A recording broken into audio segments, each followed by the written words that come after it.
اس کے بعد وزیر زین کو لے کر ایک اور دالان میں پہنچا جہاں ہر جگہ شیشے لگے ہوئے تھے۔ زین کے پوچھنے پر وزیر نے بتایا کہ شیشوں کی وجہ سے اس دالان کو شیش محل کہتے ہیں۔ زین نے دیکھا کہ شیش محل میں سنگ مرمر کی جالیاں لگی ہوئی ہیں۔ زین نے سوچا یہ جگہ ہے تو بہت خوبصورت، لیکن یہاں کھیلا نہیں جا سکتا۔ زین نے دیوان خاص بھی دیکھا۔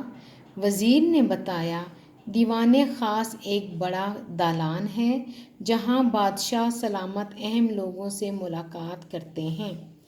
وزیر نے زین کو مزید بتایا کہ شاہی قلعے کے 2 مرکزی دروازے ہیں۔ ایک دروازہ بادشاہ اکبر نے بنوایا اور ایک دروازہ اب بادشاہ اورنگزیب بنوا رہے ہیں۔ زین نے شاہی قلعے کے مختلف حصے دیکھے، لیکن اسے شاہی حمام بہت پسند آیا جہاں ٹھنڈا اور گرم پانی موجود تھا۔ جب وزیر زین کو بادشاہ کی خوابگاہ میں لایا تو زین کو بادشاہ سلامت کا پلنگ بہت اچھا لگا۔ زین چھلانگ لگا کر پلنگ پر بیٹھ گیا اور آنکھیں بند کر کے سو گیا۔ تھوڑی دیر میں اسے کسی نے جھنجھوڑا۔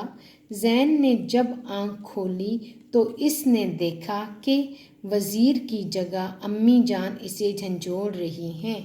زین مسکرایا اور امی کو اپنے خواب کے بارے میں بتایا۔